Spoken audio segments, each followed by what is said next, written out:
Europe का उबला-बासी मांस खाकर परेशान हो चुका था और फिर मैंने एक ऐसे देश की तरफ कदम बढ़ाया जहां आने का हर यूरोपियन का सपना था। तो वीडियो को पूरा देखें और चैनल को सब्सक्राइब कर लीजिए।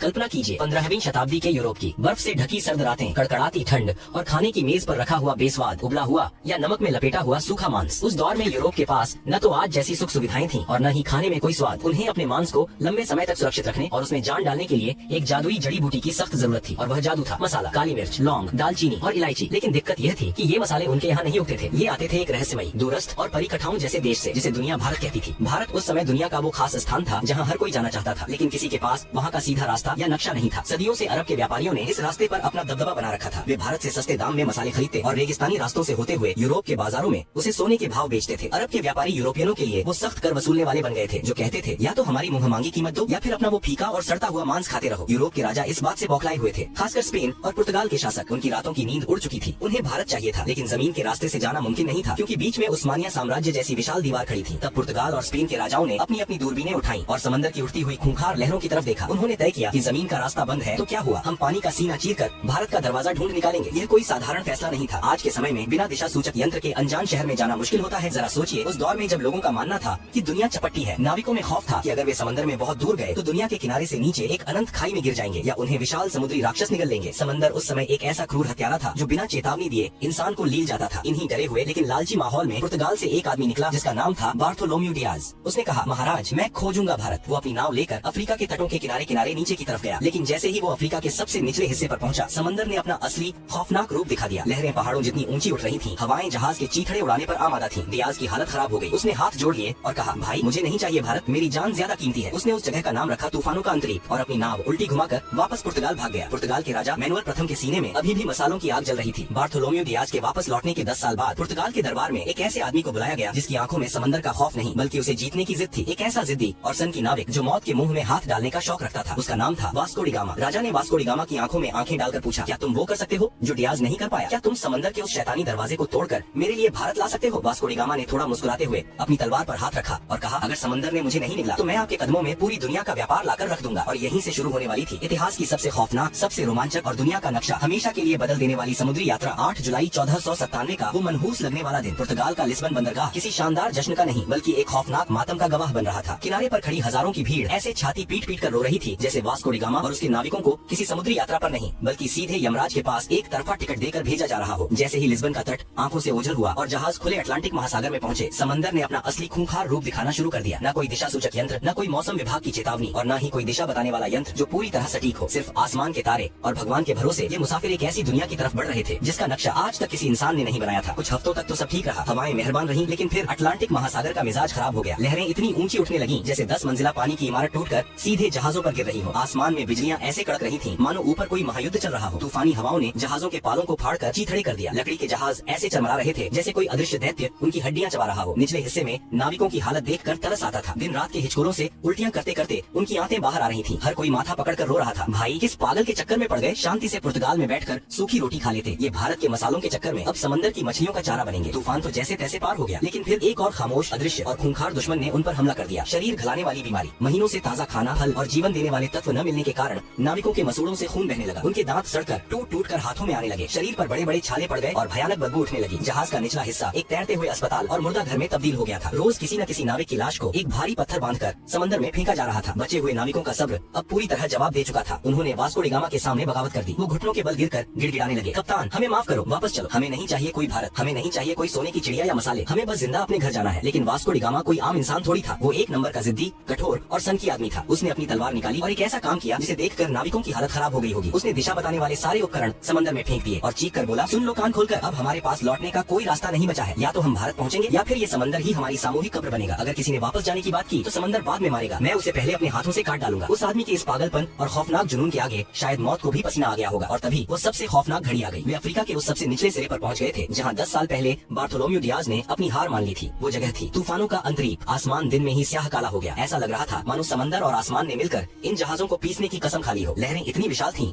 कि जहाज उनके सामने पानी के बुलबुले लग रहे थे। एक लहर जहाज को आसमान की तरफ उछालती तो दूसरी उसे पाताल में धकेल देती। साउ राफेल जहाज का ढांचा बुरी तरह टूट गया था। हर नाविक ने अपनी आंखें बंद कर ली और अपने अंतिम समय की प्रार्थना करने लगा। लेकिन वास्को डी गामा जहाज के पहिए को लोहे की तरह मजबूती से पकड़े सीना ताने तूफान की आंखों में आंखें डालकर खड़ा था। प्रकृति अपने पूरे रौद्र रूप में थी। वो उन्हें निगलना चाहती थी, लेकिन एक इंसान की शुद्ध जिद और पागलपन के आगे वो भी हारने लगी। कई दिनों की इस रोंगटे खड़े करने वाली मौत की लड़ाई के बाद अचानक एक सुबह चमत्कार हुआ। तूफान थम गया, हवाएं सर्द से गर्म होने लगी, लहरें शांत हो गईं और पानी का रंग बदल गया। वास्को डी गामा और उसके बचे खुचे थके हारे नाविकों ने अपनी आंखें खोली। उन्होंने वो कर दिखाया था जो दुनिया के इतिहास में आज तक किसी ने नहीं किया था। उन्होंने उस मौत के दरवाजे को तोड़ दिया था और अब वे एक बिल्कुल नए महासागर हिंद महासागर में प्रवेश कर चुके थे। उस दिन के बाद से उस खूंखार तूफानों के अंतरीप का नाम बदलकर हमेशा के लिए उम्मीद की किरण रख दिया गया, क्योंकि अब उन्हें यकीन हो गया था कि भारत का रास्ता यहीं से जाता है। लेकिन कहानी अभी बाकी थी मेरे दोस्त। वे हिंद महासागर में तो आ गए थे, लेकिन भारत अभी भी बहुत दूर था। और सबसे बड़ी मुसीबत ये थी कि ये समंदर उनके लिए बिल्कुल नया था। यहाँ का पानी, यहाँ की हवाएं, सब कुछ अनजान था। उन्हें नहीं पता था कि भारत किस दिशा में है। उन्हें अब एक ऐसे इंसान की सख्त तलाश थी जो इस अनजान पानी का उस्ताद हो, जो उनका हाथ पकड़कर उन्हें उस स्वर्ण भूमि तक ले जाए। उन्हें एक स्थानीय राहगीर चाहिए था जो आज के सजीव नक्शे की तरह उन्हें सीधा रास्ता दिखा सके। और वो इंसान उन्हें मिलने वाला था पूर्वी अफ्रीका के मालिंदी तट पर। एक ऐसा आदमी जिसकी एक उंगली के इशारे ने पूरी दुनिया का भूगोल और इतिहास हमेशा के लिए पलट कर रख दिया। अफ्रीका के पूर्वी तट पर मालिंदी नाम का एक शांत और खूबसूरत बंदरगाह था। मौत के समंदर को पार करने के बाद वास्को डी गामा के टूटे फूटे जहाज और उसके बदबूदार थके हारे नाविक जब वहाँ पहुँचे तो उनकी हालत जिंदा लाशों जैसी हो चुकी थी। उन्हें बस एक ही चीज की तलाश थी, कोई ऐसा इंसान जो उन्हें उस रहस्यमयी भारत तक ले जाए। उन्हें आज के दौर का एक जिंदा नक्शा चाहिए था। और यहीं पर इतिहास ने सबसे बड़ा और मजेदार मोड़ लिया। वास्को की मुलाकात एक ऐसे इंसान से हुई जिसने उसका हाथ पकड़कर दुनिया का नक्शा ही बदल दिया। उस भारतीय नाविक ने उसे जो चीज दिखाई उसने पुर्तगालियों के होश उड़ा दिए। उसने सितारों की स्थिति, मानसून की हवाओं और समुद्री धाराओं का ऐसा सजीव ज्ञान समझाया जिसे देखकर वास्को डी गामा को लगा कि ये लोग तो समंदर के असली उस्ताद हैं। हवा का रुख बदला। मानसून की तेज और मेहरबान हवाओं ने वास्को डी गामा के जहाजों के फटे हुए पालों में नई जान फूंक दी। अब उन्हें पतवार घुमाने की भी जरूरत नहीं थी। हवाएं खुद उन्हें उनकी मंजिल की तरफ धकेल रही थी। जैसे जैसे दिन बीत रहे थे नाविकों की धड़कनें तेज हो रही थी। क्या सच में कोई भारत है या ये सब एक छलावा है? तभी एक शाम आसमान में कुछ समुद्री पक्षी उड़ते हुए दिखाई दिए। ये पक्षी पूर्व दिशा की ओर जा रहे थे। वास्को डी गामा समझ गया, जहाँ पक्षी जा रहे हैं वहीं कोई जमीन है। और फिर आई 20 मई 1498 की वो जादुई सुबह। समंदर की लहरें एकदम शांत थीं। सूरज की सुनहरी किरणें पानी पर ऐसे बिखर रही थीं जैसे किसी ने पिघला हुआ सोना बिछा दिया हो। अचानक हवा के एक तेज झोंके के साथ एक ऐसी खुशबू आई जिसने पुर्तगालियों के दिमाग सुन्न कर दिए। यह न तो उनके जहाजों की सड़ांध थी और न ही समंदर के खारे पानी की महक। यह चंदन, इलायची और काली मिर्च की वो दिव्य और नशीली खुशबू थी जिसके लिए उन्होंने मौतों का समंदर पार किया था। कोहरा छंटा और उनके सामने उभरी नारियल के ऊंचे पेड़ों की कतारें, दूर से मंदिरों की घंटियों की मधुर आवाज गूंज रही थी और एक विशाल वैभवशाली शहर उनके सामने खड़ा था। यह कोई भ्रम नहीं था, यह भारत का पश्चिमी तट था, कालीकट, जो आज के केरल में है। वास्को डी गामा और उसके नाविकों की आंखों से आंसू छलक पड़े। महीनों से मौत को चकमा देते देते वे आखिरकार उस स्वर्ण भूमि पर पहुंच ही गए थे। जैसे ही जहाज किनारे लगे नाविक पागलों की तरह जमीन पर कूद पड़े। वे घुटनों के बल गिरे, कुछ ने रेत को चूम लिया, कुछ रोते हुए आसमान की तरफ हाथ जोड़कर भगवान का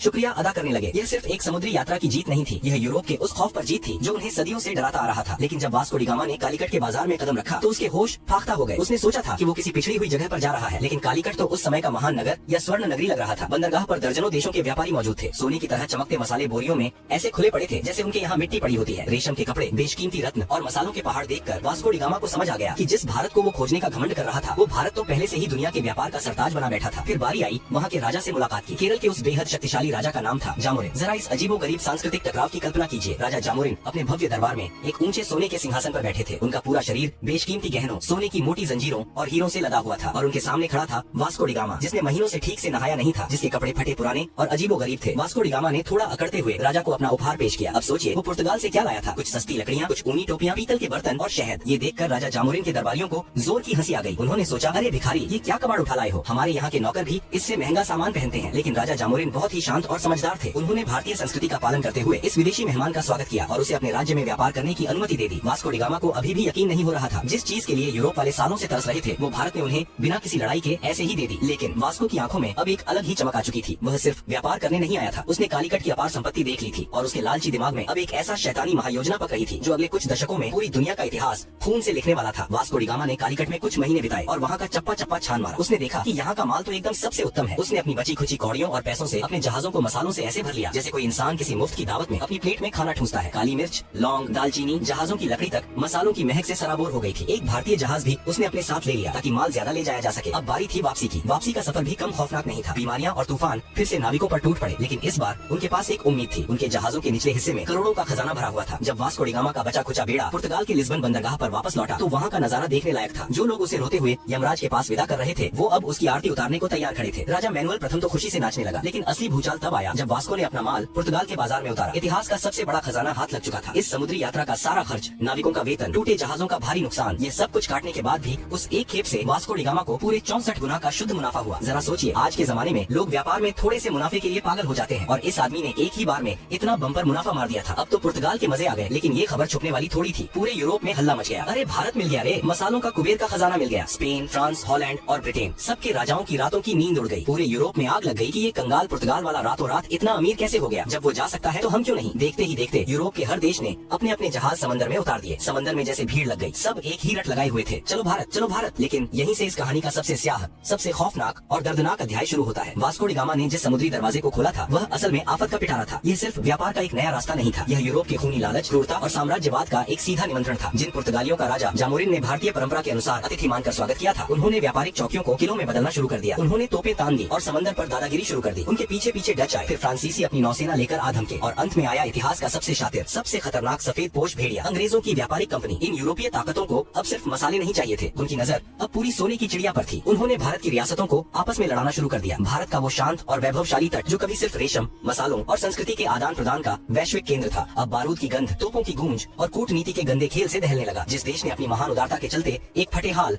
थके हारे विदेशी नाविक को पनाह दी थी, उसी देश को इन व्यापारियों ने अपनी गुलामी की बेड़ियों में जकड़ लिया। व्यापार के नाम पर लूट का ऐसा नंगा नाच शुरू हुआ जिसने दुनिया के सबसे अमीर देश की कमर तोड़ दी। सदियों तक भारत के माथे पर उपनिवेशवाद का कलंक थोप दिया गया। भारत का सारा सोना, सारा वैभव जहाजों में भर भर कर यूरोप की तिजोरियों में जाने लगा और वहाँ की सड़कें भारतीय खून पसीने से चमकने लगी। लेकिन क्या भारत सिर्फ एक जमीन का टुकड़ा था जिसे कोई भी नाविक आकर खोज ले और कोई भी राजा आकर जीत ले? नहीं, भारत एक विचार है, एक अजेय और अमर आत्मा है। सदियों की गुलामी, अकल्पनीय शोषण और घोर अंधकार के बावजूद इस आत्मा की आग को कुचला नहीं जा सका। वास्को डी गामा ने भले ही 1498 में भारत की जमीन तक पहुँचने का रास्ता खोजा था, लेकिन दुनिया ने असली भारत को तब जाना जब 15 अगस्त 1947 को इस देश ने अपनी छाती पर रखी गुलामी की बेड़ियों को एक झटके में तोड़कर फेंक दिया। जब लाल किले की प्राचीर से आसमान में तिरंगा शान से लहराया तो दुनिया को यह परम सत्य समझ में आ गया कि भारत को कोई खोज नहीं सकता। यह वो सनातन सत्य है जो हमेशा से था, है और अनंत काल तक रहेगा। और इस तरह मसालों की एक हल्की सी खुशबू से शुरू हुई एक खौफनाक समुद्री यात्रा ने दुनिया को उसका सबसे बड़ा सबक सिखा दिया कि आप सोने की चिड़िया को कुछ वक्त के लिए पिंजरे में तो कैद कर सकते हैं, लेकिन उसकी उड़ान को हमेशा